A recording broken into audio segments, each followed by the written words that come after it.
Welcome to the Cycling in Alignment podcast, an examination of cycling as a practice and dialogue about the integration of sport in right relationship to your life.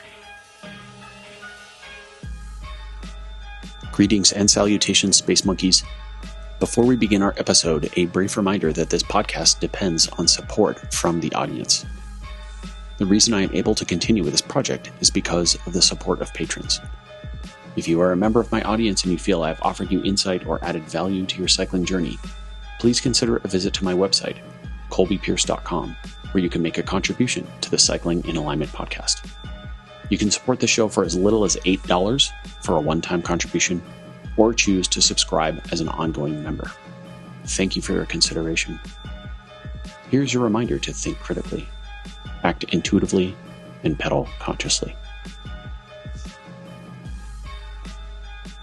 Lawrence van Lingen, welcome to the Cycling in Alignment podcast. Hello, everyone. Thank you. Thanks for having me, Colby. Thanks for making time. I saw you for a treatment at Scott Van Horn's shop or space 3 years ago. No, 2. I've only been involved for 2. Then it was 2 years ago. And that was really interesting. I felt like you had some very insightful ways to look at my body and tell me how I was, as I recall, you used the term not stacked. Yeah. But I've been a bike racer for 35 years, so have mercy on my on my movement. No judging. That's the thing, right? It's like everybody comes in with their stuff and it's like you just observe and then recently I've had a few clients come to me. I was referred to by Emma originally, but then I had a couple of other clients say, you should have Lawrence on your pod. And he's in Boulder now. And I hadn't realized you'd moved to Boulder. Oh. So then I did a deep dive on your, well, maybe I did. Maybe you told me that when I saw you with Sky. I must have known that then. I don't know. But in any case, now we're here and we're connected. And I went and was like, all right, I'll see what Lawrence has on Spotify. And you've got quite a bit of info out there. You've done maybe a dozen pods over different channels that I found. With other people, Yes, exactly. And then you've recently started your own pod. I'm about to. I've recorded my first one, but it has not really released. And I've kind of got 2 little placeholders where I'm just creating a space on Spotify and trying to figure it all out. But I haven't. I'm about to start. What's your podcast going to be titled? Level Up. Level Up. LVL Up. Okay. I thought that was quite smart, actually. Because vowels are so 2013, right? Yeah. Well, if your initials are LVL, I mean, you got to go with it. Yeah. Okay. Yeah, that's good. That's good. I like it. Good tie-in. So tell my audience about yourself, and let's dig into who Lawrence is and what some of your philosophies are. I feel like we have some parallel lines of thought. Yeah. Well, I think the commonality would be we both sort of delve in the dark art of fascia, right? Which is really interesting. So for the myofascial matrix is basically the fabric that holds our body together. It was only recognized as an organ. Actually, it's the largest organ in our body, I think, but it was only recognized as an organ a couple of years ago. So generally speaking, for those of you that don't know, is like fascia is what shapes and guides vectors of force in your body. And it's what helps provide structure and continuation between multiple joint segments. It's the white stuff. So in the past, people sort of would cut through it and not recognize it as that important. And then later on, we started realizing, it's got more nerve endings than your skin. It's sort of contractile. It does have a reactive component to it. And like I say, I think it's really important to start thinking that it guides vectors. So if you look at an orange, right, you've got the white stuff. If you take the skin off, you've got the white stuff around the orange. Then you've got the segments, but then you've also got the cells inside. And so fascia is not just around a muscle, it's through a muscle. Yeah. It surrounds everything. And it's a lot. It weighs, I think, like, I really fact checked on this. I should have done homework. But it weighs around like 40 pounds. You've got 40 pounds of fascia in your body. It's not small by any stretch of the imagination. And I think, anyway, so once you start, so please don't fact check me too much. Well, be kind to me when you go to fact check this, right? But what happens is once you start working with fascia, I think everyone experiences this initially. You're pretty keen on influencing it and telling it what to do. And we'll know this like from cupping and scraping and, you have an agenda and foam rolling. Yeah. And I think you play around with fascia enough and you realize like, oh, hang on, you have to reframe things and you have to work from a fascia's point of view, or you have to, so like if I'm to work with you, I have to almost understand your movement, your expression, and work from your point of view and not really tell fascia what to do. So I think that's a really hard way for most people because we're just not trained in that. And then I think the other difficult thing about fascia, or the interesting thing is it's a system, and we're not really trained to think systems. Yeah. So if you go to med school or physio, chiropractic school, you talk anatomy in parts, like this muscle contracts and this is its action and function, which you have to know. Fascia is more how do all of those muscles work together as a system, and tension somewhere is tension everywhere. And then the other part about fascia is, I think, how you move shows up in your body, and your fascia kind of doesn't lie. It really does tell you how you're moving and the quality of the tissue. And it's extraordinary. A lot of people, like you have this with runners when they were, oh, the way I was running was injuring me. Not just injuries are part of the game. And so I think, part of fascia, the wonderful world of fascia is you start to realize, okay, well, if you have restrictions in your fascia, adhesions in the fascia, it's a sign that you're possibly not working with your system as well as you could. So that's fascia. You end up rearranging your brain and you look at people as a whole, and how can I help them express themselves better. And then that leads on to, I know I'm waffling on a lot, but that leads on to sort of motion and emotion, how you feel, how you show up really, really starts to matter. And it's just inescapable. You can start working with fascia in the beginning and you think, oh yeah, it's like pretty anatomical. And later on you go like, ooh, oh, how I feel matters, how I move. And it's an interesting world. Yeah. Endlessly fascinating. I agree. It brings to mind for me, like Paul Chek's model. He has this model called the totem pole, where he maps things out in a hierarchy of priorities based on the nervous system, really. And at the top of the totem pole is the psyche. Yeah.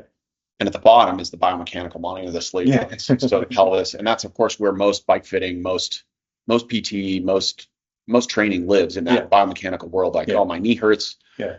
To treat the knee. And then maybe, 102 is like, oh, well, look above and below the knee and those kinds of things. And I'm not knocking anyone who's in any of these domains, but for me, I'm more interested in like understanding that entire spectrum. It's like, I talk quite a bit about this on my pod and with my athletes. Like, if your psyche has an orientation or a bias towards less than, for example, and you've talked about this on some of your episodes as well, like you come into, let's say you're running a race, or you're riding on a bike in a race, or whatever it is, or you're participating in a triathlon, and you're on the start line and you're feeling really in this sense of less than, like, I haven't trained enough, I'm not talented enough, I didn't eat enough, or I ate too much, or I'm too fat, I didn't lose weight, whatever that sort of sense of less than is, that's going to probably bias your movement, your outcome, towards a more flexion based strategy, right? It's a fear response, or sort of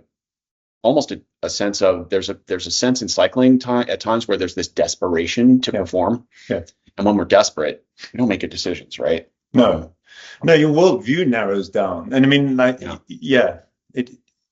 so like if your nervous system is pretty clear. You have the autonomic nervous system, the automatic nervous system, stuff that just happens whether you think about it or not. Like, I'm going to breathe today, probably 17,000 breaths, hopefully. If I don't, well, who cares? Right, my heart's going to beat, my stomach's going to digest. There's a lot that's on autopilot. And within that, we have the sympathetic and the parasympathetic.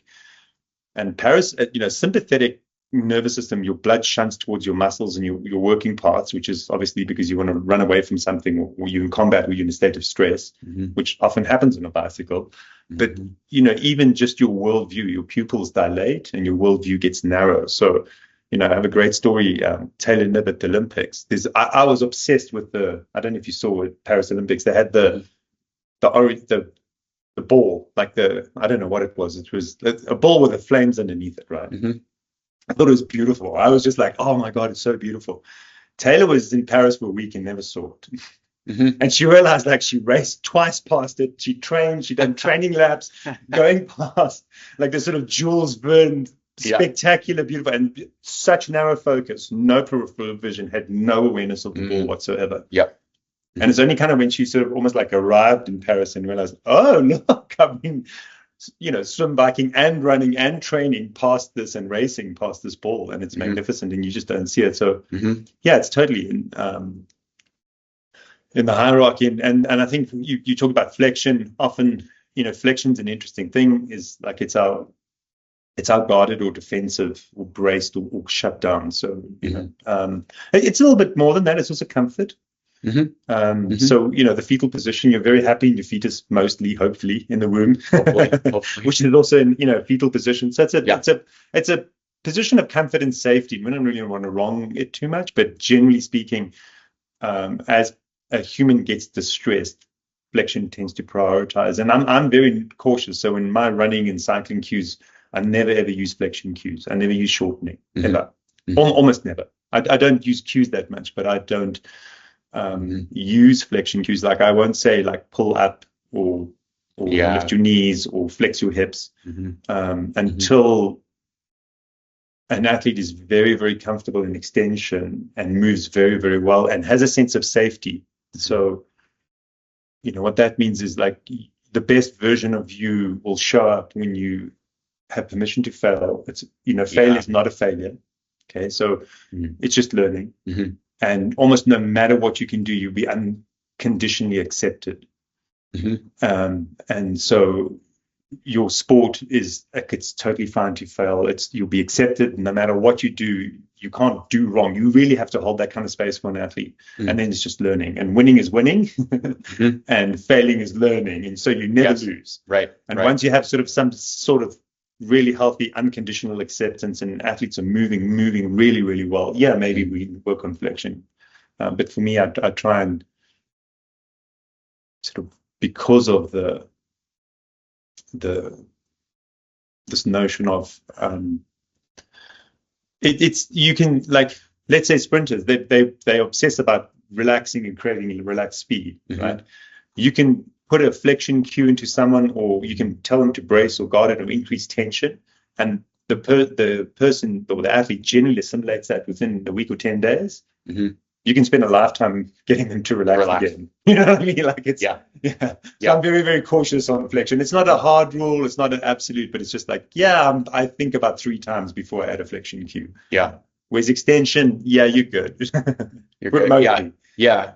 So, perfect. Several thoughts come to mind. I mean, I think about one is the art of cueing as coaches, right? Like there's so much fertile ground there and so many landmines we can stumble into. And I have so many clients who come through my door and they've been cued or given some well-intentioned piece of advice from a PT or from another coach or from a biomechanist or from some guy on a group ride or whatever. And it's like, I was told I should do this. And then they take an over-index and run with it, and it becomes this chain of events that causes dysfunction. That's one challenge. So cueing is truly that second simplicity, I think, where it's like you really have to take away, boil it down to the absolute minimum necessary, and then let the athlete stew in that soup for so long until it finally lands. That's one aspect. But another is the idea that, like, to go even further, to rewind about thinking about flexion versus extension and those strategies and the psyche and how that plays out in an athlete's performance on a given day or in a training ride or a training run, whatever you're doing, or even in the gym. I feel like we've been perforated with this programming that's so invasive. And on a subconscious level, we've been told for years, we've been programmed with these beliefs. One of them is if you need strong bones, and the only way to get strong bones is to drink milk. That's the only source of vitamin D. Did you know that, right? And we've all been programmed with that to some degree. I mean, it's bizarre if you think about it on a factual level. It's like, this makes no sense at all. But another one is no pain, no gain. David Goggins mindset is what I call it. And so we associate sport with passing through this portal of suffering to be worthy of love, right? And when you take it to that, right? And it's like, and if you come in with a less than mindset, then you're sort of approaching the start line or the interval or whatever with this, like, I have to beat myself to death to achieve worth or to be good enough because I'm not inherently good enough. That's the root of the issue, I think, is that less than perspective. And it's like, when I have an athlete who maybe has a lot of anxiety about an upcoming event or about an interval session that's going to be particularly challenging. Yeah. Sometimes I'll walk them through that and ask, like, okay, let's put on a crystal ball here, or look into our crystal ball and prognosticate into the future and imagine all the possible outcomes. Everything from a completely disastrous day of racing, to the best possible race you could ever imagine. Yeah. And then let's just take a moment and maybe accept all those. Like, they're all okay. Like, more, I would say one step further in the way my mind is working is, rather than actually beginning to unconditionally accept all those outcomes, we have to accept that that's why we signed up for sport in the first place, is to have that experience. Yeah. That's why we're here. You're not here to just show up and win every race you ever do. Yeah. Like, how fucking boring would that be? And Hokie or Taylor or whoever, they have to have the peloton to race against. Yes. And all those people are learning and growing and having their experience. And maybe the best race they ever have in their life is 41st in the Boston Marathon, or whatever. You're just going through. I mean, yes, I resonate with everything you're saying. You're just going through all these sort of thoughts and doors that are open. But one is, we're not separate. We're all the same, and we need each other. There's interdependence. And then something you touched on is, like, mostly, I think the most important thing is to see the world clearly and as it is, not as it's been imprinted on you. And I think people radically fail with that. We have this idea, this notion, this is how it is, and this is what we want to believe in. And this is part of our, like, there's a notion of sunk cost bias. You've invested so dearly into a school of thought or a system of belief, it's very difficult to then change your mind. Right. And that happens to specialists. So anyone that's in the business of being an expert, sometimes, hopefully. well, Jen, I mean, I think, I don't know, what's his name? There's a really good book about rather be a generalist than a specialist. Because specialists often get worse at what they do as you become you build up your tower of knowledge. Yes. As it were. Yeah. You know what I mean? And then you become actually worse, because at some stage you're going to be wrong. And there's a duality and a paradox in everything. So if you want to be the best in the world at something, which is specialization, you've got to realize that you can, part of that paradox is that you will start probably getting on the wrong side of some equations, or you got to double down on a decision. And that's where it's really important to say, we're going through this in triathlon at the moment. Like, the amount of talent and the depth of talent is pretty extraordinary. And so, I'm trying to tell athletes, like, if you don't think very, very clearly and see what works for you and test, don't guess, you're going to just get left behind. And you've got to be fluid. Just because something works for you now doesn't mean it's going to work for you next year. And that's so hard, because you really want to attach things like, this is part of my process. And they're like, yeah, but it might not serve you next year. Which is really difficult. It's really difficult. Yeah. I think that's the retreat to safety. I've had athletes who they had a really good season, and then later they experience some challenge. It's not working, whatever. This goes wrong. They get sick, blah, blah, blah. And then they say to me, well, can't we just do exactly what we did 2 years ago? Well, we can, but you're 2 years different than you were. You've grown. You've evolved. Yeah. So that formula probably won't work. Yeah. You never step in the river, the same river twice. Yeah. The river's changed and you changed. Exactly. It all changed. Yeah, it's hard. And I think we're not, and then again, that's that sense of sort of safety. I think the most interesting thing for cycling, that the thing that illustrates this is sort of chronic fatigue. Yeah. And it's more prevalent. I think it's more pronounced in females for some reason than males. But let's say you have this, I think it's the hotbed of high performance, is a sense of safety, trust, and oxytocin being a high performance hormone, right? So we're here in Boulder and you ride for, let's say, Team Orange, and everyone loves you and you love everyone and you feel part and connected, and you ride with joy and you love the mountains and it's amazing. And you have a really good result. And then Team Green from Europe signs you up, right?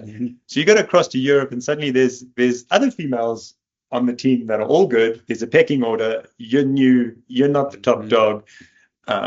You didn't race well, so you get dropped from the team. Yep. Possibly your coach is a little misogynist. You're homesick, and suddenly you have chronic fatigue, right? Which is shutdown of your mitochondria. And you can take someone from that, and I know there's an infectious agent involved, but literally I've seen it many, many times. You can take that person, you can put them in their orange kit, and they'll train and say, I feel really good. Can I train again tomorrow? And you can put them in their new team's colors. And they'll ride and say 30 minutes, I'm done, and 2 days in bed. And you can literally you shouldn't, but you can swap. You can go orange, green. Ride, green, can't ride. Yeah. And when you see that play out, you just go, oh, wow. Like how much environment can shape your mitochondria, how much environment does shape how we get to express ourselves and your engine. And it moves, whereas a lot of the time I think people get trapped in this. It's easy to get stuck in like, I'm training really hard and I slowly push my fitness up and my VO2 max up. Whereas literally, if you have a really bad experience or personal experience, your threshold can drop 30 watts in a day. Easily. And it can express itself 30 watts in a day. Yeah. I think, so that's the one area that I think people can get a little stuck in and not realize that the consequence again of cueing, the consequence of relationships, the consequence of trust. Yeah. And then the other one is like, when you're really talented, I think, or let's say someone has a big breakthrough. So you figure a whole lot of stuff out and your talent opens up. I think most people in that situation have a really hard time accepting that when you're talented, you need to work slightly within yourself. Because people are like no stone left unturned, work really, really hard, push themselves, and then suddenly when you have real talent, you actually got to hold back because you can't just use your god or goddess watts in training because it's not going to be there for a race, and you start to respect talent. And a lot of people can't accept that. They can't accept the gift of talent. That's a great point. As a coach, I often am asking my riders to hold back in training, almost independent of their perspective. Like it's one of those paradoxes in sport. Like the same rule applies. Yeah. So if you're in the box, let's say you had a crappy spring and you were sick a lot, or you were injured, or you broke a collarbone or whatever, and you're just trying to get it going for the summer, you're kind of behind the 8 ball that season. It's like the tendency is to push extra hard, like I have to make up for lost time. There's it's like making up for sleep. Like there's no such thing. Yeah. Like you show up on the day and you do what you can and you work at the appropriate load. Yeah. The hard enough to get you better, not like tired is good, thermonuclear wasteland is bad. Like that's the simplest way I can put it. Suntan, don't sunburn. Yeah, exactly. But that rule applies even if you're in the 12th percentile of your peloton. Yeah. It's the same rule. You can't make up for that 88% by training harder. Like it doesn't work. Think about it logically. Like everyone in that peloton is training probably more or less as hard as they can. Most of them probably training too hard. Yeah. But that aside, most of them are training to their capacity, assuming they're motivated athletes and they want to perform in their sport. Internal friction aside. Yeah. But so you can't make up from that perspective. But then you're the 98th percentile. You're the, Flora or Taylor or whoever. Like you're a rock star. The same rule applies for exactly the point you're making. Like you can't just go drop watt bombs all over. It doesn't mean that the laws of nature don't apply to you. You don't get to just ride a threshold for 5 hours. Not that you can, but you don't just get nuke yourself all the time and then get even better. It doesn't work that way. Yeah. The basic laws of physiology apply to you, whether you're the 12th percentile or the 98th. Yeah. So the answer is always the same. Like train pretty hard, suntan, don't sunburn. Yeah. Leave something on the table for the next day. And I just reminded my athletes of this the other day. Like we talk about these sports as being endurance sports, running, cycling, triathlon. Yeah. And I think people commonly project that into, well, that means I can go ride my bike for 5 hours. And that's not wrong. But for me, endurance really, like what is the archetype of to endure? It's weeks, it's months, it's years of progress. That's where you see real gains. And that's why, like I've been in the sport for 35 years. So that's why I can go on a group ride and kind of fake it to some degree, even when I'm not that fit, because I've got, old man watts or whatever. Yeah. But that's years and years and years of chiseling. Yeah. But it doesn't mean that I can go perform at some high level tomorrow if I haven't been doing my homework for the last weeks and months. So there's always this ongoing durability and quality of endurance that expresses itself in an endurance athlete. So you're always thinking about the long game. That's why we don't train, with your eyeballs bleeding every Tuesday all season long. It's not to say you shouldn't go hard. Yeah. But so 2 things is one, we're going to maybe edit this out. There's something floating on the top of that water. Oh, that's my oil. Okay. Yeah. Essential oils. No, thank you. Thanks. Don't drink that. It might have been sitting there longer than you thought. A little bit of Dr. Nick's love. Sorry. So all good. Sorry, editor. Two things in there. One is quality of movement. So I think, I said to someone, I said, I wish you could ride behind someone that's really, really good. Like a technical course like Nice, because we just came back from Nice World Champs, right? And it's a really technical course. If you rode behind someone that really knows the mountains, you'd be gobsmacked how smooth they are through it. And how the skill of pouring the watts out, like, braking late, accelerates, getting on the gas early out of a corner, and not hitting the bottom of the hill hard, and like building throttle through it. control. Fine throttle control. Like it'll be like what's poured like syrup. Like just the skill and how they preserve their legs on a hard course, which just takes years to refine. Yes.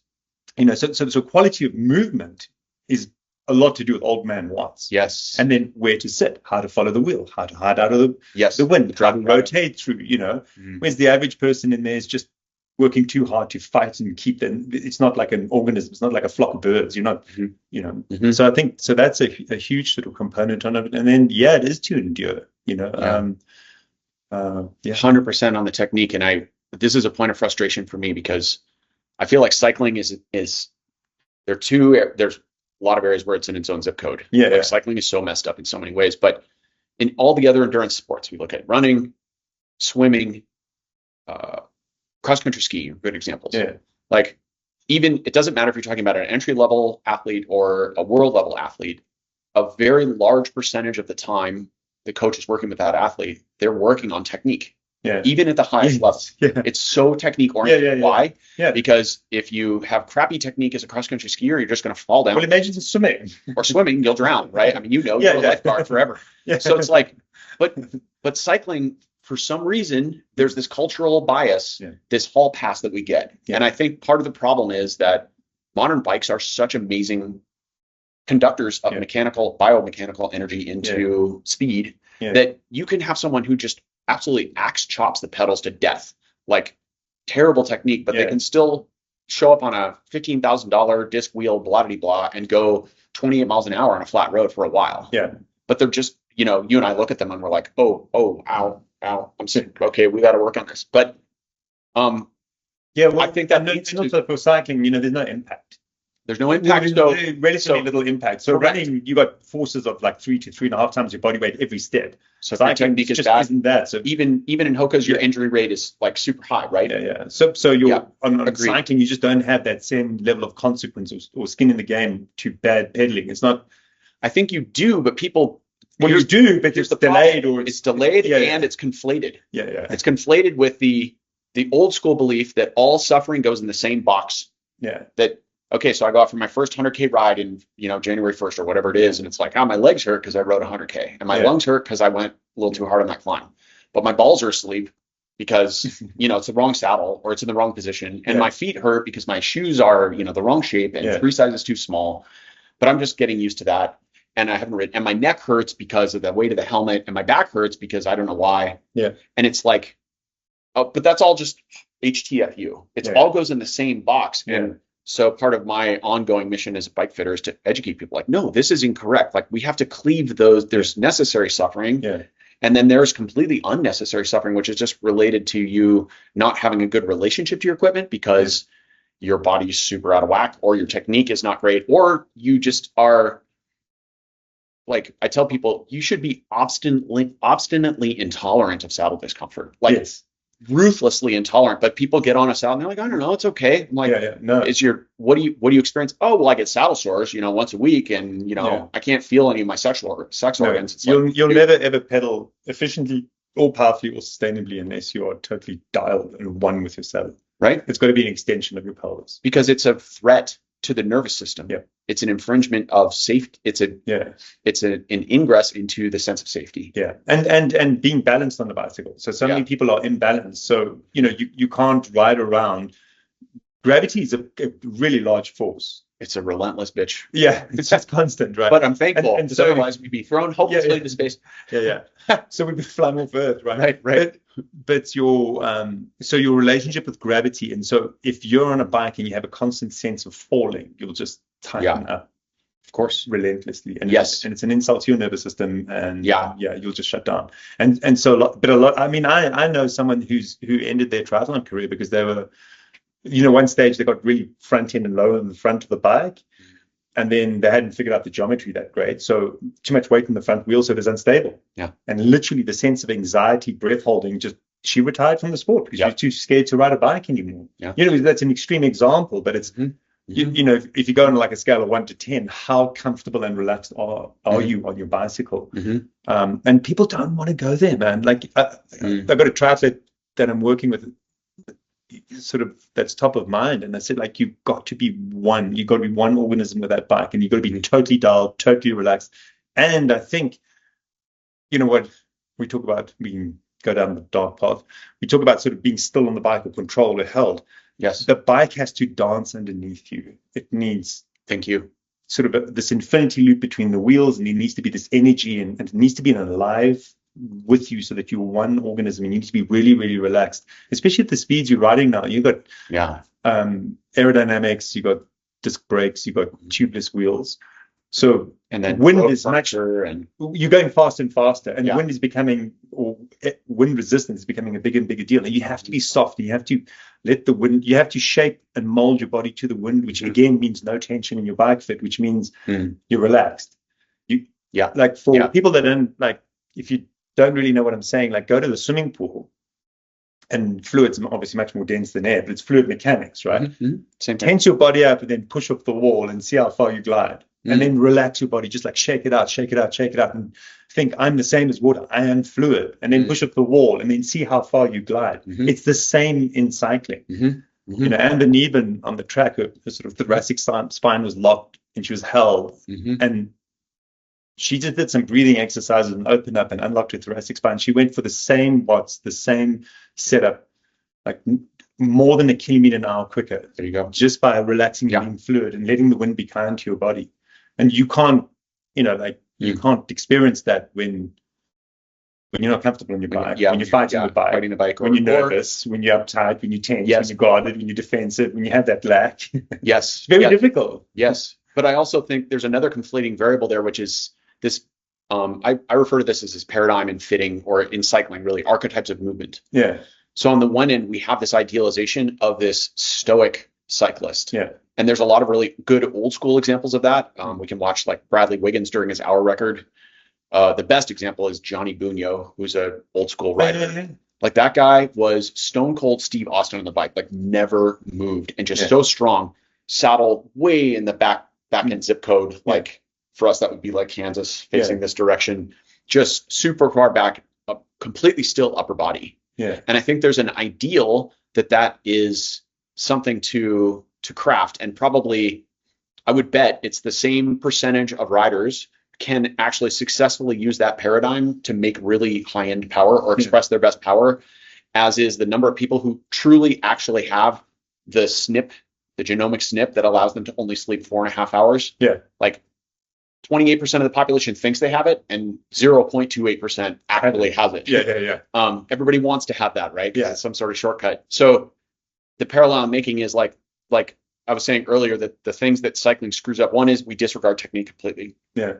But two is when we're on that end of that spectrum of the stoic rider who has a motionless upper body, we disconnect lower body from upper body. We just cleave the human actually at the iliac crest, or maybe at the belly button, depending on what's going on. And no other animal, let alone human, moves in any other sport this way. Like, totally. Fascia, right? Well, it's fascial health, and there's a massive shoulder to hip connection, and you'll see it in all of the really good pros when they're riding hard. You'll see their shoulders move, and then some people are being cute, keep still on the bike and don't move. And every single pro that can properly pedal a bicycle in these days, except for 0.0 whatever tiny percent, and it's probably not you. It's probably not you. It's not me. I tried it for years. And I will say, I'll give a disclaimer, cycling has such varied conditions from a physics standpoint. There are conditions where you want to move towards that end of the spectrum. So, for example, a tailwind situation where everybody's out geared, you're at a very high cadence. and a very high aerodynamic demand, like in that moment, you can't pedal at 120 or 130 RPM and have a lot of upper body movement. The pressure wave still exists, but it becomes tidier. Yeah, but you have to be, the quicker your cadence, the more relaxed you have to be. I mean, that's like the hallmark of sprinting. Of course. So again, that's not tension. You're going to have a real hard time keeping your hips still and tight and then relaxing your leg. Right. And agreed. And like at those sort of levels of cadence is how quickly you can let go your hamstring, not how quickly you can sort of fire a muscle. Yes. That's the sprinter's dilemma. The world-class sprinters, they're obsessed with letting go because tension is the enemy of pure speed, real speed. And like how quickly the muscle can let go is the limiter, not how quickly the muscle can contract. Power. Yeah. Kind of. I'm not explaining this 100%. There's some of both, right? Yeah.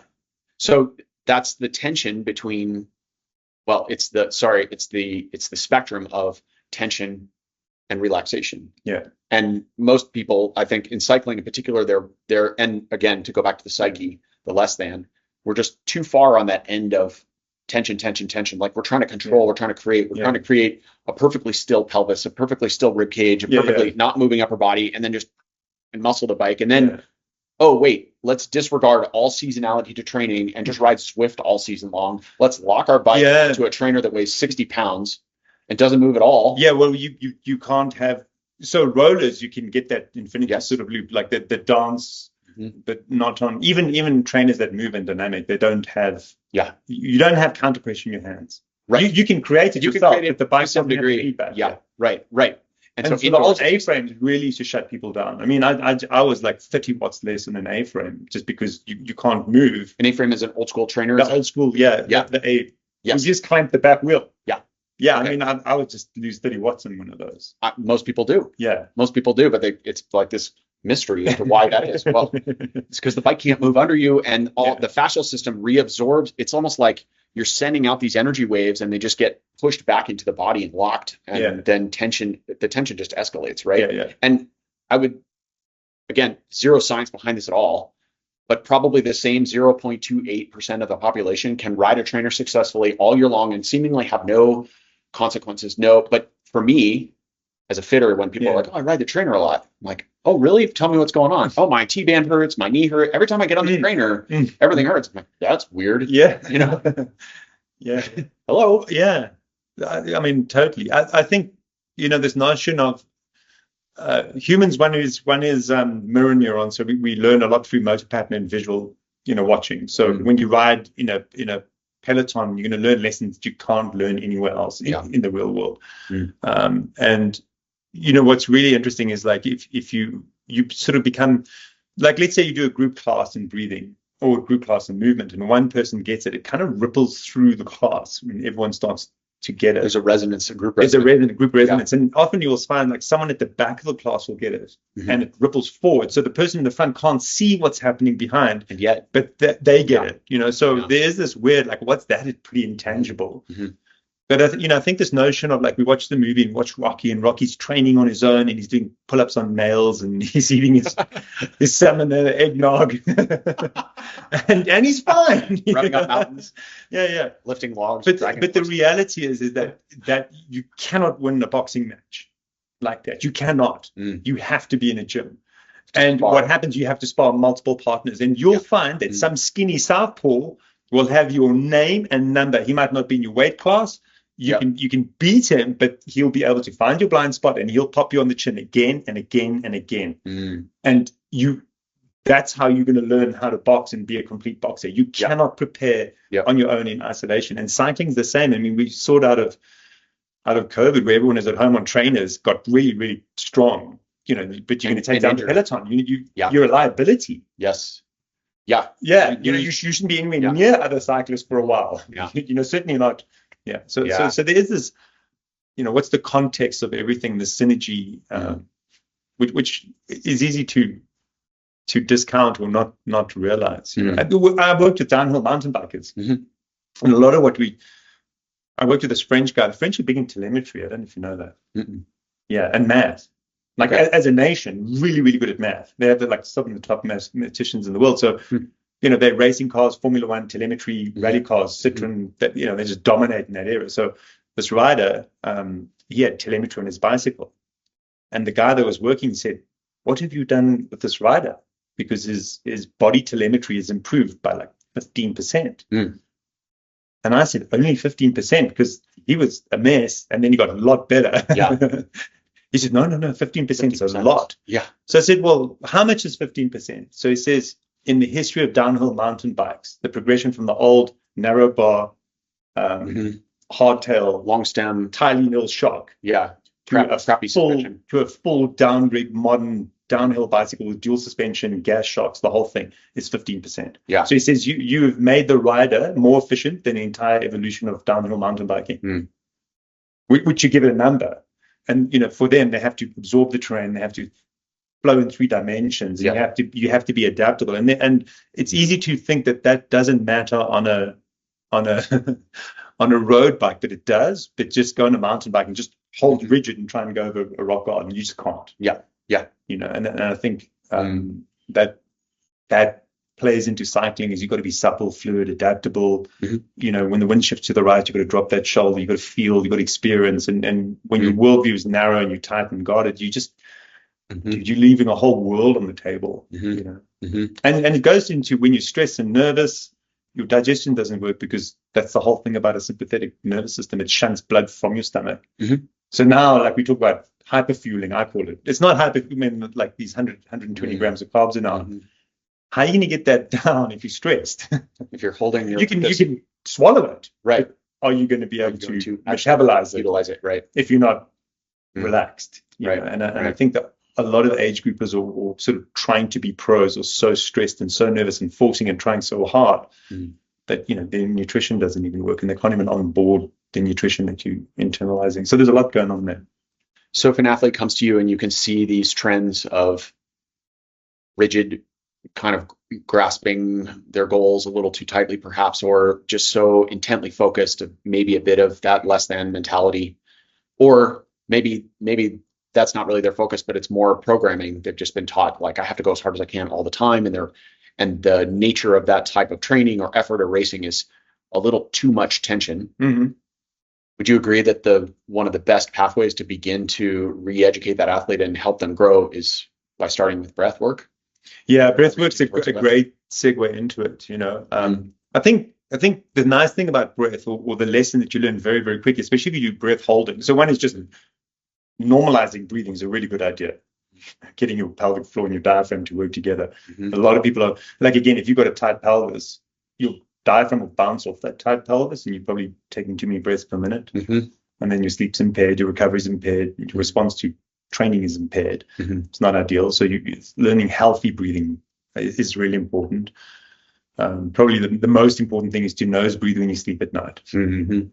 If you're not doing that, it's just like you've got a business that's spending too much money and you'll never have enough income. Okay, so that's really, really important. But if you do breath holding, I like it, because your ego just goes out the window. You can like beat yourself in the chest and go Dave Goggins at this thing, but you realize very, very quickly the way to hold your breath longer is to relax, be accepting, not try so hard, not think directly about the pain and the suffering, to understand that this is uncomfortable, but it's okay, and to have a real sense of safety and security.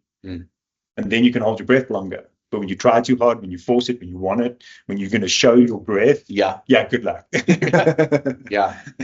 As it turns out, that aspect of the nervous system has a very powerful override switch. And then I think what's really important for people that, like, if you say no, well, I mean, one was poor David's had a total knee reconstruction, so his whole push-through pain hasn't so far at the moment working out that well for him. But I think what's really important, I sort of lost my train of thought. I think what's really important is this notion of nervous system sensitization. So the easiest example, it's a very extreme example, is PTSD. So you find the toughest or bravest soldier suddenly can't even handle like I don't know, something falling. I have clients because it's totally triggered their nervous system. So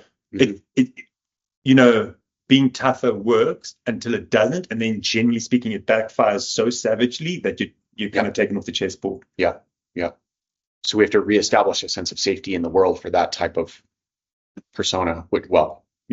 I say that as though I have command over that outcome. I don't need it that way. Yeah, I mean, you're sort of talking like you're sort of some sort of mystical guru. Yeah, we're all deeply flawed. Anything but. I'm working on myself all the time. Yes, exactly. Yeah. But I think this notion of, unfortunately, but that would so when I rode bikes at college, right, we were all the misfits. Mm-hmm.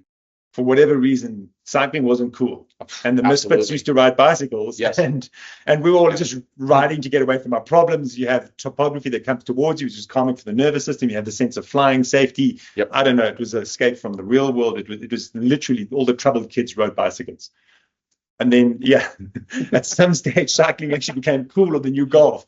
But in endurance world, there's extraordinary amount of people that are.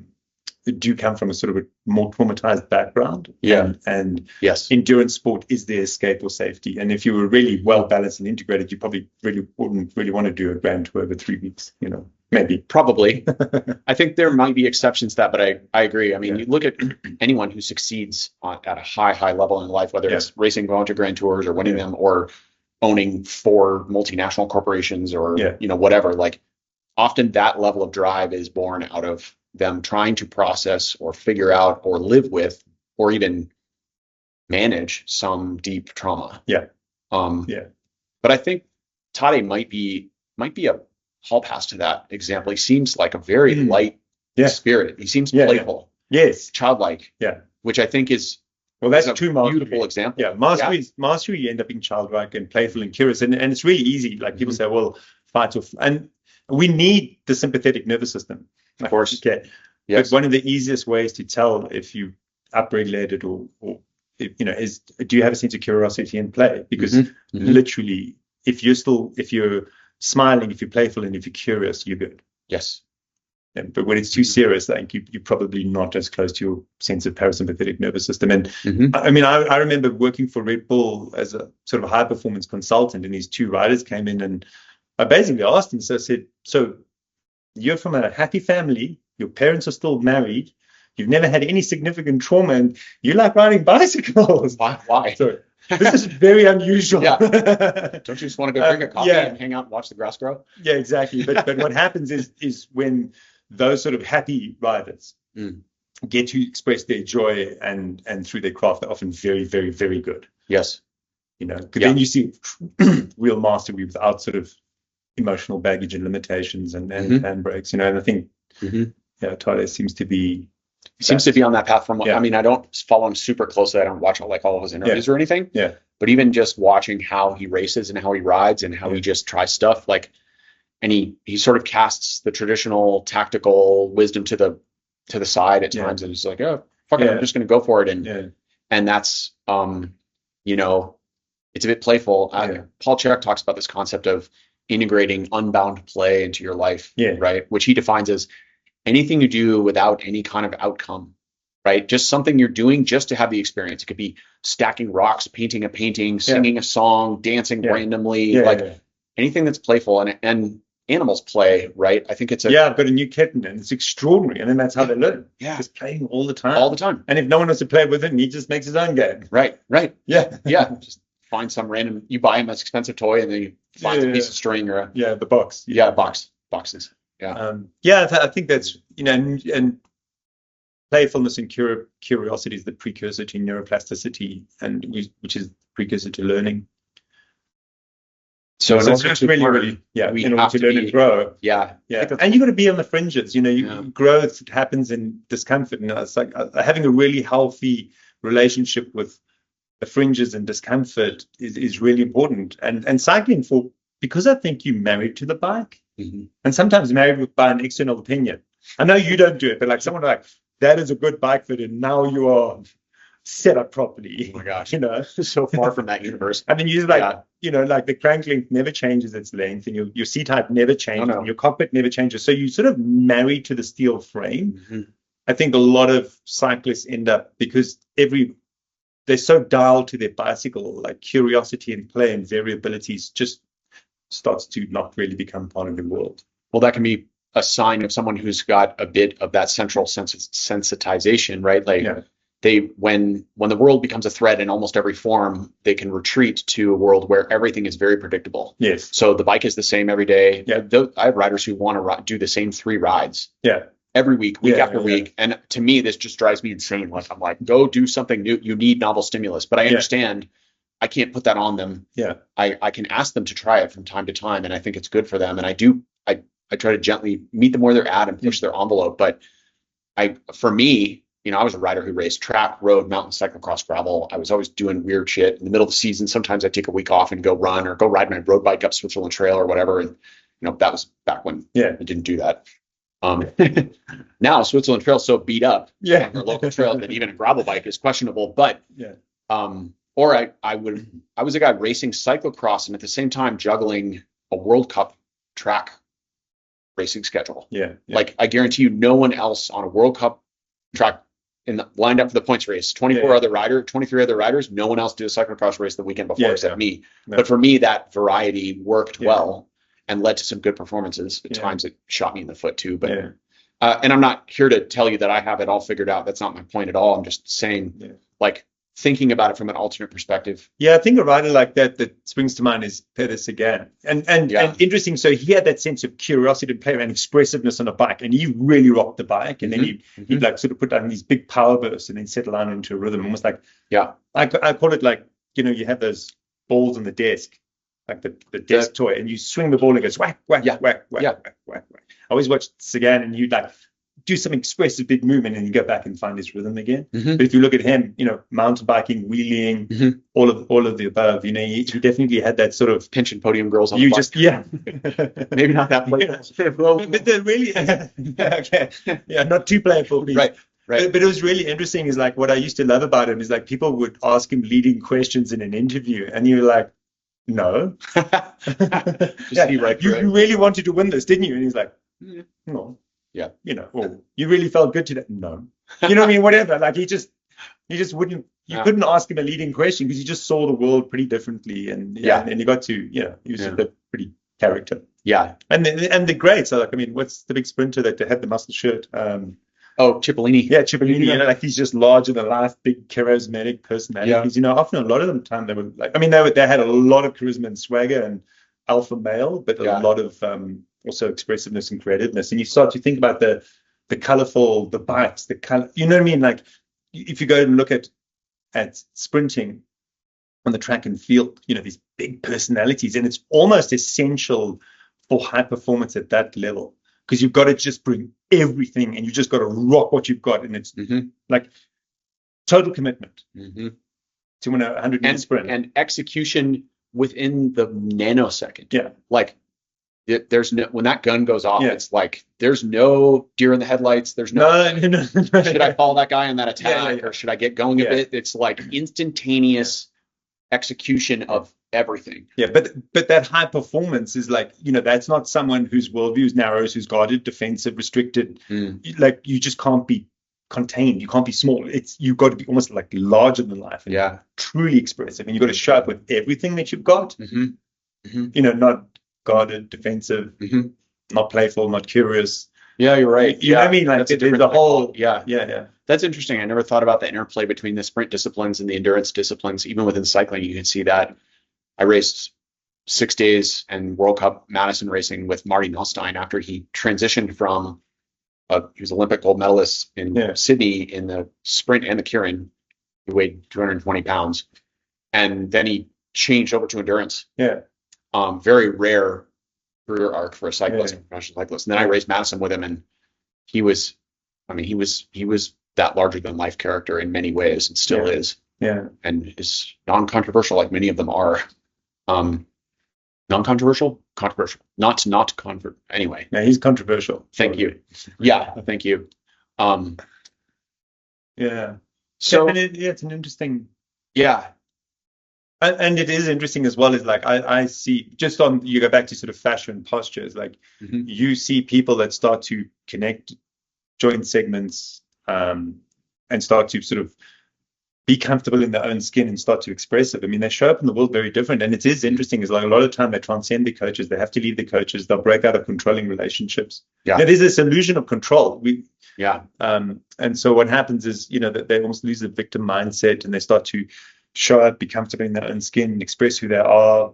They establish healthy boundaries. Yeah. And it's really difficult because I think, like a lot of coaching isn't that. There's unhealthy boundaries, or there's a power differential, or there's a sense of, sort of this illusion of control, because there's no such thing as control. And it can be very male or not male, masculine energy. Like you do this way. Yeah. Like it's almost like military. Mm-hmm. And there isn't that sort of feminine energy, which is more just really important in the bicycle, because it's how the team fits together. I mean, you just watch that Interplay on Mark Cavendish documentary and you just see like someone that's not happy in his team. He's got chronic fatigue. Mm-hmm. Mm-hmm. And then someone says, I see you, I know you're good, I'm going to give you a chance. And that's all he wants. Yep. And then you start to see, that's passive energy. Like that's the feminine, it's nurturing, as it were. It's nurturing, right? Yeah, but it's like, it's the parts, how it all fits together. Instead of telling him, you need to harden up, or you need to train harder, you need to the sort of the masculine energy. It's like, no, you fit into, we're all codependent, we're all interdependent. Cycling's the peloton is an organism on its own. It's like a shoal of fish or a flock of birds. Mm-hmm. And you need to fit and blend into that. Mm-hmm. Which is very at the right moment, and then at the right moment, cut away from it. Yeah. The masculine. Yeah. So the feminine being that integrative. Yeah. Well, you have to have both. It's yin and yang, both. Right? Exactly. Exclusion of the other. Yes. Yeah. But that's it. I mean, it's everything about the sport right now culturally is focused on the gang. It's like the power, the doing, more strength, more force, more solo warrior, and there's such a glorification of, like, the paradox is that Tade's such a beautiful, I don't think people really see him for what he is, because they're so focused on how many fucking watts he does for 5 hours. I mean, Jesus Christ, who cares? Stop focusing on that shit. And then he wins everything solo, and they see that as this act of yang penetration, which it is. Yeah. It's division, right? But like women, the feminine energy or the yin archetype is power multiplying. Yeah. But for Tade to win, he has to break away from the peloton. There has to be a peloton for him to break away from. Yeah. There has to be a support network. Like, can you imagine that guy's support network of staff and friends and colleagues and coaches and people have contributed to it, and he has to integrate that energy. He didn't do it on his own. Like, we have this idealization of him out there smashing watts, like the stupid Lance commercial, the Nike one. What do you want? We know what you're on now, Lance. Like, I'm on my bike 6 hours a day. I know, you're so tough. But it's like, and he's out there in the rain, training by himself, getting struck by lightning, and fixing his own flat tires. And this is all I mean, thank you, Nike, for the, amazing social advertisement. But that's not what sport is. And nor is it how Lance got even to where he was, in spite of all the bullying and no, he stands on the shoulders of giants. And we all do. Everyone does. Anyone who accomplishes anything does. Yeah. Like, I didn't make the toilet I sat on this morning. Someone made that for me. I didn't build this office. No. I didn't, transport this water from El Dorado Springs. Like, it's good water, El Dorado Springs. It's excellent. Yeah. It's excellent. So even when it's got stuff in it. So. Yeah, totally. And like, he's got to sit in the peloton and relax and not burn energy, and someone's going back to the car and bringing him food in his rain jacket or whatever. And his rain jacket. Yeah. And he's got that duality, because he can be so passive and relaxed and conserving and building up his energy, and then he's got to go, and it's art, man. It's a very complex, it is complex, and it's fractally complex. Yeah. And like, and it's so complex that you just have to surrender and then realize, like, okay, when you just relax, and probably, I think the word, I mean, not too mystical, but you almost got a channel, then you get to express it. And it's like, you can think about, I call it like, your supercomputer at the back of your head, because it's thought is the enemy of action at that stage. You don't think, you got to just act. You just got to be. And getting back to talent, like I think something that resonates with some of the athletes is they say it's not your talent. It's a gift you get to curate and express. Yes. Because at some stage, you'll have your last personal best. And so view your cycling not as yours, not with ego, not with attachment. View the ability of however good you ride a bike as a gift that you get to curate. And that often helps people create a sense of sort of separation and then a sense of perspective, which is probably the first step. Yeah. That's a great step. It's a first step. I love that. I love that concept of, your last personal best, which I agree with, but I also would offer that we could view it from yet another perspective. Like, yes, we can, like, part of the problem is that I think riders, when they have that fear mindset or that less than mindset, I think they imagine themselves on this stage where everyone's watching, and it's like, when I die and everyone's at my eulogy, they're going to list out that I got 7th at Tour de Gila instead of, 4th or whatever, because I missed that bottle in the feed and bombed or whatever. And it's like, man, come on. Like, and yes, when Tade dies, we'll talk about how many tours he won. Yeah. Right? Yeah. That'll be a thing. But that's not, like, again, we're comparing ourselves to the point one of point one of point one, which is a natural human thing to do, but I also think it's inappropriate at times. Like, another view to look at it would be, okay, here we are in Earth season. It's September, right? There's an annual cycle. So I see myself, like, if I looked at only my PRs, my hour record that I set in 1995 or some other crap that I did, some other bike race or power best or Flagstaff time or whatever, if I only looked at that as something that I was the objective of my cycling, then I would rightfully be like, oh man, I'm on the decline. I'm in the fall. You wouldn't be enjoying fall. Maybe not. No, maybe not. But fall is amazing. And also I can say to myself, like, okay, I'm 53 years old. Yeah. I'm wiser than I've ever been. I'm actually moved way better, like light years ahead of where I did when I was 21, 31, or 41. Yeah. But all that is great. So now I can craft that into, I go on the super training ride, and there's a bunch of young guys there that have way more watts than I, like a full watt per kilo on a climb more than me. So it's like not even the same zip code. There's no chance I'm going to keep up with them. But for particular parts of the ride, I can whip out my old man strength, my hiding abilities, my cadence, my supple use of power, and I can play the game. Yeah. And that's fun. So that's one way to still express joy in the sport. But the other is, instead of looking at my lifetime of achievements of PRs or whatever, we can respect the annual cycle. Yeah. And I can say, okay, what have I accomplished this year? Within this year, I just yesterday rode the fastest time I've done on Superflag by far this year. Yeah. So you can have like a within season. Within a and seasonal rhythm is so it's so disregarded now in the sport. It used to be more enculturated in cycling. Yeah. Because now there's almost this narrative of, like, off seasons where you gain. Yes. And and it's really interesting. The amount of people that curtail their whole season by not having a proper off season is just extraordinary. I mean, it's, again, go back to the sleep. There are some people that could probably not have such a big off season, but the chances of it being you, it's not that very slim. 0.28. Yeah. You heard it here first. I mean, there used to be the old saying, like, January champion equals, I don't remember, there was some saying, like, you suck in June at nationals. Like, and it was well known that the riders who lived in Florida and SoCal and Texas almost never won national championships because they just rode their bikes too much all year long. Yeah. And they were really, really good in March, April, and May. Yeah. And then about July, they'd be like on fumes, or maybe going the same old speed, but everyone else would have had a natural rhythm. Well, in rhythm triathlon, them. Yeah. I'm sorry, I keep interrupting. In triathlon, it's the same. Like, you can't win Kona. Like, Kona is coming up now, the World Championship in October. Mm-hmm. You can't win Kona in March and April races, but you can lose it in March and April. Exactly. Yes. Yeah. And it's again, now you've got to have the sense of delayed gratification. You've got to have a sense of perspective. You can't have a narrow world view. Mm-hmm. You can't be, one of the things about sort of your nervous system when it's stressed is you have an inappropriate relationship to time and the perspective of time. And then that's also with cycling, even with cadence sometimes. And you're working on cadence, your sense of timing, your sense of perception of time shrinks. Because it's almost like you're not enough. So I've got to increase my cadence. And when you're working on cadence, like, you don't have enough time to pedal properly. Yeah. Whereas when you're not thinking about cadence, you can execute a really fluid, supple pedal stroke, and you probably find your cadence drifts up. So your time stretches for you, and you go, oh, these are the parts of my pedal stroke. Mm-hmm. Make sense? Yes.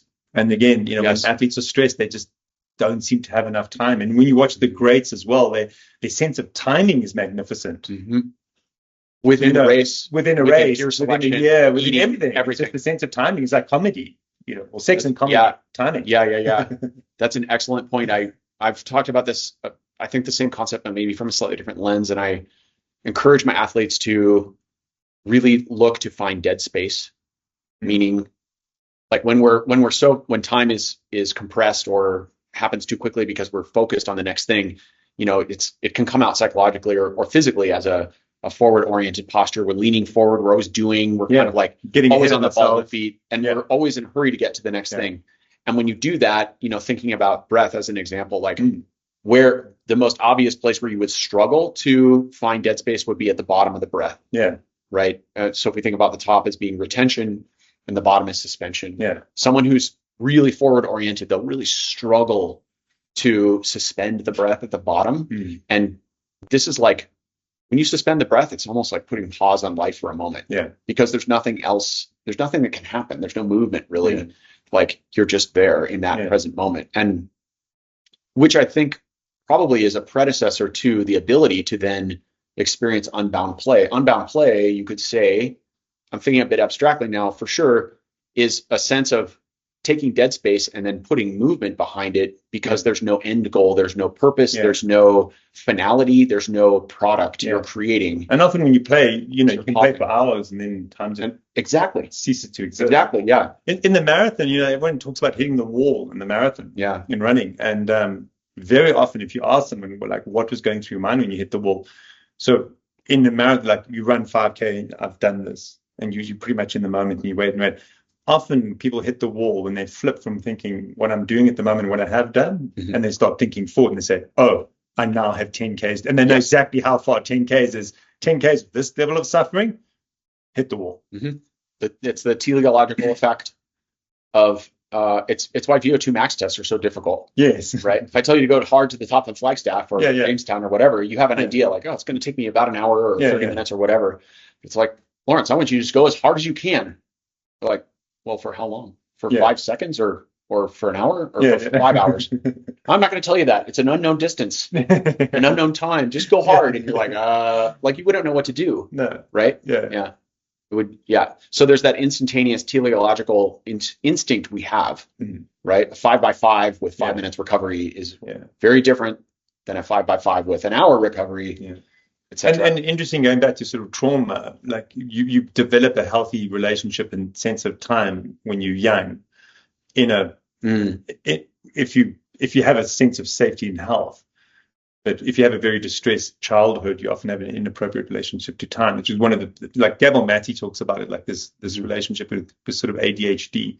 And so you find people that had a traumatized childhood, often always late, don't have a sense of good time perspective, so almost have a kind of a weird relationship with time, and then like who's riding their bikes? That person, and then like here we are again, And I want to say to people, like it's this is said with sort of compassion and understanding, and I think the biggest thing you can do is just realize I am enough, I have enough. When you on the bike and riding in life, just say like the only experience that we have is now. Like there's only this. I can't go back to the past and I can't get into the future. You can only do in the moment what you can, and life is an experience of this moment. Like this is how we experience life. It's just this moment, and that's all there is. And so many people ruin their lives by that comparisons. What is it? Comparisons.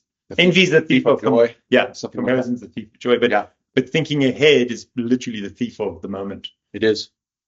Yep. And so it's weird. You got to have this goal, and you're working towards the goal and fitness. But then you got to like sort of, and then just be in the moment and do what you can in this moment and let the goal come towards you. I mean, that's why I so like to frame for people mastery, not medals. Like don't. Yeah. If you do in the moment your best practices, the medals come to you, or you'll be in a position to earn the medals, whatever that means to you. Whereas so many of us just ruin our goals and objectives, holding them too lightly, trying too hard. What I think I heard you say something like, don't squeeze your dreams so tightly that you crush them. Something. Yeah. Oh, I was very clever. I probably heard that somewhere else. Yeah. Don't hold your. Well, I heard it from you. So yeah. Okay, there we go. Yeah. Pay it forward. So one thing I've often heard you speak about is moving from center. I think this is a critical theme that ties in with a lot of the concepts we've been talking about, is the idea that movement should originate from the center. So I'd love, like I have my ideas on center and specifically around the relationship of the sacrum and the SIJs and the pelvis from a biomechanical lens, perhaps, but also more from a perspective of intent. I'd love to hear maybe some of your thoughts on those. So Moving from the center out would be almost like a force multiplier. The way of thinking about this is the easiest visualization for me is a fly fishing rod. So I have a relatively small movement with my hand, but the fly is doing extraordinary things. And so in cycling, if you can sort of move from the hips, you can almost have a whiplash effect at your pedal stroke, and you can amplify the force of your pedal through your foot through the pedal, right? Whereas if you really focus on the speed of the pedal, often you're moving from the outside in, you sort of start moving with a sense of tension. And I think, like I tell people, like if you copy grind your pedal stroke, you create a lot of tension. Whereas it's almost like you want to coffee grind like this. It's almost like a piston like a movement. Yeah. So that's kind of your pedal stroke in terms of cycling. And I think your pelvis shouldn't be static. It shouldn't be held. It should be dynamic and fluid. In certain ways, I would add. Yeah. Right. Because I see a lot of. Sorry, not to go to I mean, harmful, but there's a lot of aberrant movement and asymmetrical movement. So there's a certain movement we want to have, and typically one SIJ is moving a little more than it should, and the other's moving not at all. Yeah, that's the common. Yeah, I mean, and I see. No, totally. So I want to say, one is I think you got to respect your biomechanics in fashion. You move the way you move for a reason. There's a massive element of skill which you need to work on. But at the same time, if I see someone riding on a bike and there's a big asymmetry, I'm going to think, why is there an asymmetry? I'm not going to tell them to keep still, don't move that, control your movement. When, if you have a locked up hip, you're going to have asymmetrical pedal stroke. The problem is not solved by holding it still. The problem is by freeing up the hip. Freeing up the locked one. Freeing up the locked one. Yeah. Right. But then asking why are you presenting this way? Like, what is it about your movement strategy that's bringing about this strategy to make power? That's how I mean, maybe it was trauma, or anatomic variation, whatever. You got to be out of. You definitely got to have second order thinking or downstream thinking. You're trying to think upstream, and you're not reactive. But like if you're pedal, it's tough. And we all have different approaches on how to get to this. But again, if you move well centrally, typically things start to fall into place, and the extremities fall in line with that. Whereas if you move from the outside in, typically you create tension, and the tension creates an asymmetry, and you start to get bound up and tight. Would be two generalizations, but I mean there is a duality to all of this, so it's not an absolute. And I think a lot of the one thing that I see is people try and stiffen or lock their ankles, and that immediately creates hip tension. I think when you cycle, you need to relax the tension in your ankles in order to have central sort of power, and your body is very good at upregulating itself enough. Okay. So instead of like, let's say it's like golf, you want soft hands to grip that club. You can, in the moment, like I can grip the club quite tight and maybe have one or two good shots, but it starts. Eventually you'll have a tense golf stroke, and it's not going to work out well for you. It doesn't make sense. So too much. I kind of feel the same way with cycling. Is really learn to have relaxed ankles and no tension. Your body will upregulate itself enough automatically, and that really helps you with sort of central movement patterns. But I think there's this notion of efficiency equals tension. And So, that's a lot. No, you're right on target with where I've been thinking, but I've been looking at it from a slightly alternate perspective. So from my viewpoint, I could say that biomechanically, simplistically, I think cycling is the same action as running up a steep staircase. Why? Because fundamentally, the primary force is by pushing down, hopefully at the hip and the knee.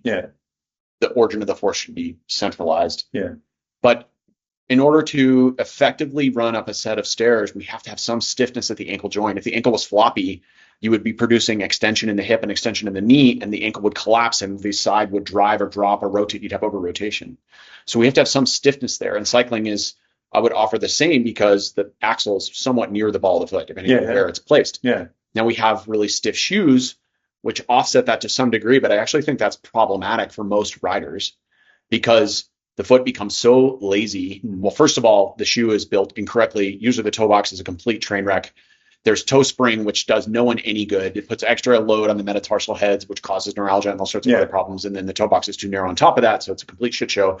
And then we have this heel rise and this S curve to the shape of the shoe for most shoes, which is really a vestigial hangover from old leather shoes, which didn't matter when they were leather, but now that everything's carbon fiber and stiffer and better and lighter and more, then it causes all these problems. So we often, what I see in my fit studio, recognizing that I get the land of misfit toys, as you do, I'm sure, that walks through your door. When people are fine, they don't come to me normally. But we get one foot that's basically just the initiation of the power phase happens, and then we just slap straight into maximal dorsiflexion.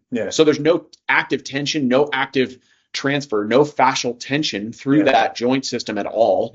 There's no connection from the plantar fascia, the metatarsals, plantar fascia, Achilles, calf, hamstring, into the glute, into the hip, or opposite shoulder. The entire back force transmission line just gets chopped off at the ankle and probably a few other places. So we're missing that. So when I see an athlete who's doing that, often that is concurrent with a rotation, a quad dominance on that side, and this slap of the heel. And then the other side just sort of passively along. So now we have our jab and our, whatever, roundhouse. So you're like, boom, jab. Who cares? Boom. Bam. And then we get this massive asymmetry. This is, I call this the spiral pattern. And most people are right-sided, which when viewed from space would be a counterclockwise spiral. So when I see that, I'm like, okay, there's several things happening here. We have to get you into the right glute. We've got to get some more force transfer to get the head over foot happening, and it has to initiate on the left so that then when you recoil to the right, it will actually get into the posterior chain. But as long as that foot is completely passive, you're still going to keep sort of dropping out on the bottom side. That's my current.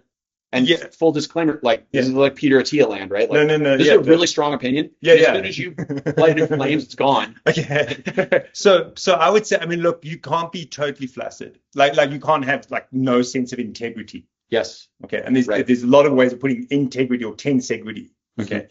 But if you watch a lot of world-class cyclists, they'll drop into the heel drops below the pedal spindle, and then what happens is you get it back later on because you'll accelerate through the pedal. So that's the cracking of the whip.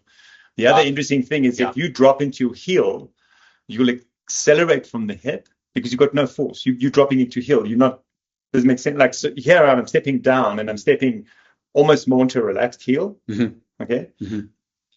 You'll create a higher velocity or amplitude of your downstroke from the whip because you're not going into anything. But that's assuming that the person has a fascial connection.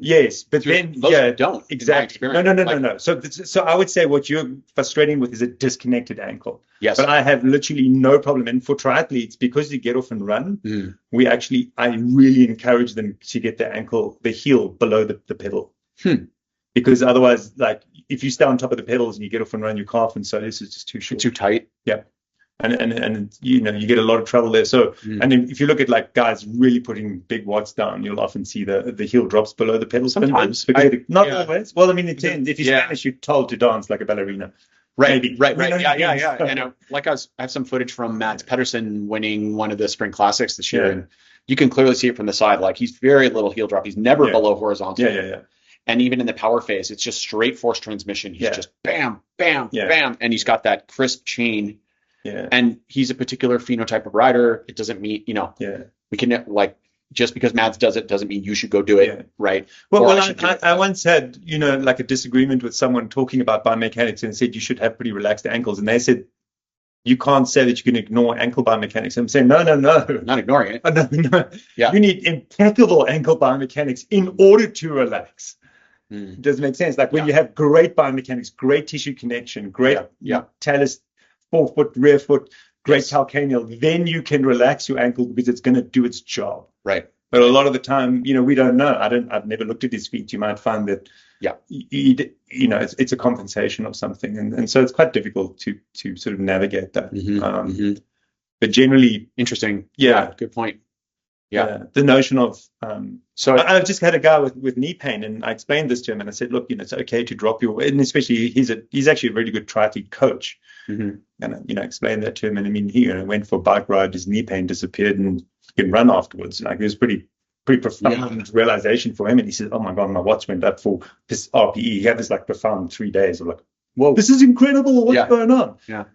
But again, for him, really, really tight ankles, not enough dorsiflexion in general. So then suddenly you're saying for him, giving him permission to drop the heel down was fantastic because then you can actually load the tissue properly. Yes. Does it make sense? Well, and was he holding the ankle tension with the gastroc or the soleus? Very, like super critical distinction. Yeah, right? well, the gastroc is like a hamstring, it crosses the knee. Right. Yeah, so you don't want gastroc tension. So that that's what I'm getting at is perhaps that explains why he was getting tension in the knee. If he's just blocked, and that's an outer unit. This is outer unit versus inner unit. This is movement from center. Like soleus is center. Yeah, and right? Gastroc is like we talk like from the center out, like a Fibonacci sequence, amplifying movement, cracking of the work. But also we talk about this. Yeah. There we go. Sorry. We also talk about, like what's your core. Your core is actually like if you core an apple, it's the center of the apple. Whereas we somehow think the outside of the apple is the core. It's more your sleeve. Correct. And so again, core muscles like soleus is more core than the outer muscles. Which is also kind of a difficult thing to get your head around. Yes, but essential. Like rule number 1 as an athlete, know thyself. That means understand your weaknesses, understand why you're here, understand your own movement patterns, your asymmetries, your Achilles heels. Yeah. And then that's the experience. That's the goal right there is like learning all that and going, how do I optimize this? How do I express my best potential, whatever that is? Yeah, you got to know what you're, like I said, people say, what do you mean? Like I say, you got to know your spirit animal. Yeah, because the leopard doesn't really change its spots, So like, you're a leopard, you're a leopard. Right. Deal with it, or So what you got to rock what you've got and express what you've got. Yes. Not try and turn in your. So many people are like, I want to be that person and I want to imitate their process, or and it's like, no, you have to double down on your process and really figure out your process and rock what you've got, and then that's universally just about what the greats do. And maybe part of you learning your process is trying out what they're doing. Yeah. And experiencing it and going, that didn't work at all. She trained like a maniac. Yeah. I'm smashed. Or she tried to pedal this way and I tried it and it just doesn't work. So, but as long as it's ultimately the goal of crafting your own internal knowledge, then it could be a step forward. And like with any cue, like your heel, I call it the Goldilocks principle. Like you can say, well, I'm going to drop excessively into my heel. The porridge is too cold.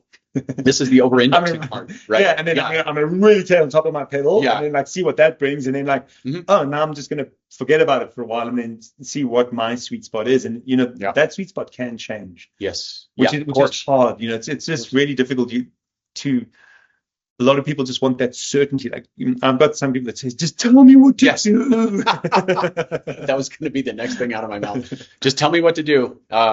Grow up.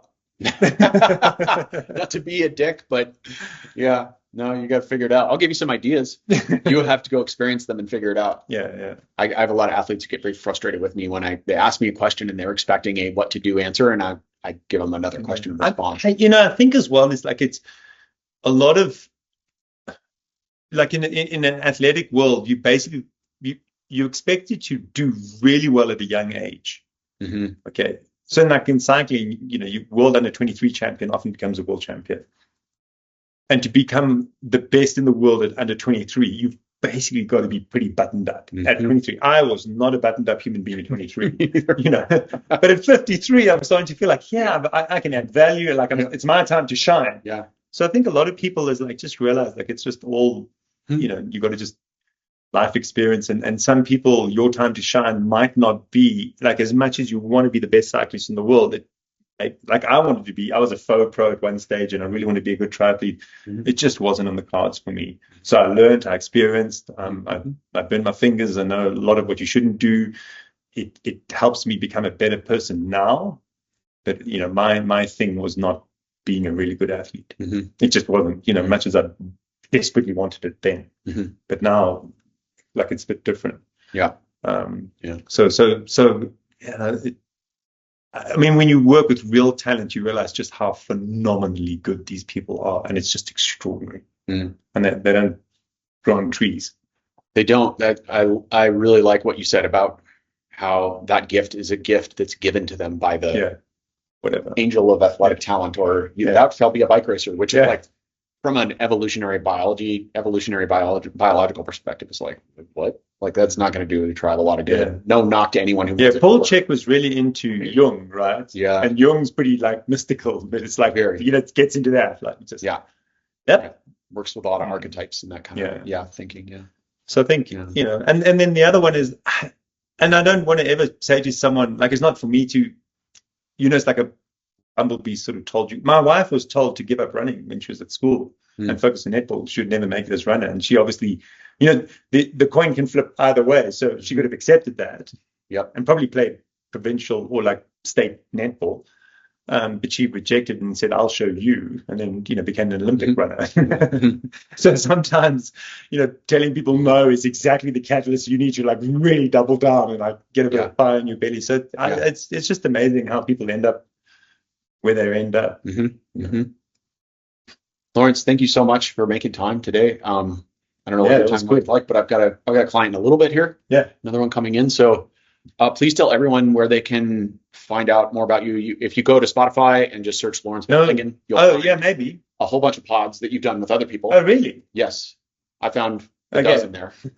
Perfect. Go to Spotify. Go to Spotify, but then you've got your new pod that'll come out sometime soon. Yeah, I think I probably want to record a few in the back as I travel, so I'll be ahead of the curve. So we've got one down. They've got to do my wife. She's insistent that our podcast together will be the first one. Cool. And then, that's great. Yeah, so we're going to record. That's the opposite of my wife. She wants nothing to do with my podcast. I know. She just came out like, I'm on that podcast and I'll be first. Yes, ma'am. Okay. Okay. So it's called Level Up, LVL. It'll be LVL up, I think. Yeah. Perfect. Okay. Yeah. And so basically, all things just my name.com. Lawrence van Lingen. Yeah, there's a website, and like my Instagram is my name. So generally speaking, just my name. And we've got some flow ropes and maybe some black mamas on there. Yeah, I like the yeah. So just flow ropes are interesting. Like if you really like, what's this moving from the outside in? It's a flow rope because it's always moving away from you. It's a really good way of starting to go, I move from the center out. And you'll see, like when you first grab a flow rope, if you tense your hands, you could sort of move it with your hands, and you're moving it from the outside in. And then after a while you go, I can move my hip, then my hands. I can move my hip and then my hands. And that really, really helps with people getting a sense of moving from the center out. And obviously there's force. If I don't hold the rope tight enough, it's going to fly out of my hands. If you don't have enough tension in your ankle, you're just going to flop into nothing. So it's that integration of that fascial chain, getting into the extensor system, and then moving from more of a integrative perspective and central perspective. That's all. It's one of the things that I think creates, like if you had to say to me, you got one tool for fascial health, you got foam rollers or whatever, cupping, scraping, whatever you want to do, etc. I would say flow ropes probably one of the things that really starts to get people a healthy sense of connection across their body and healthy fascia. And you've got a bunch of videos on YouTube talking about the flow rope. So if you want to check those out, just go to YouTube and search Lawrence van Lingen flow rope, and you'll find it quite easily, I think. Yeah. Awesome conversation. Thank you so much. That was amazing. Yeah. Thank you. I'll have to invite you on my pod. I would love that. Grill you. After your wife. Yeah. Do it. Let's do it. Let's shoot all my brilliant ideas, all my cleverness down in flames. Light it up. Yeah. Awesome. Okay. Thanks you, Colby. That was amazing. Yeah.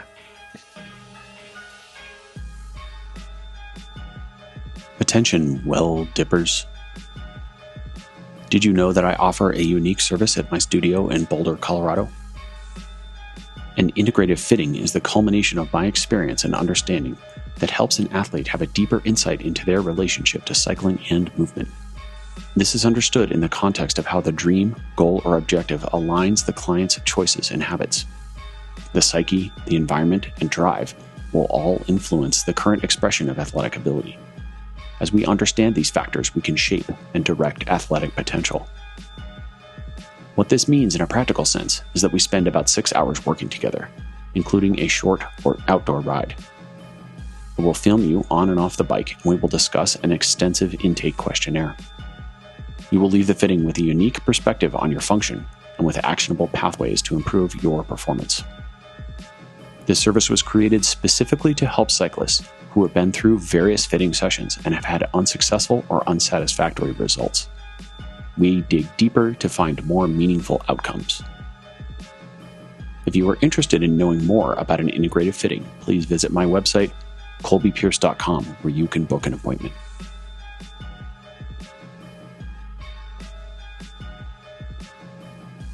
Epilogue. I want to share a few brief thoughts about the inception of cycling in alignment. The purpose of this podcast is for me to get 3.5 decades of hard-fought lessons out of my skull.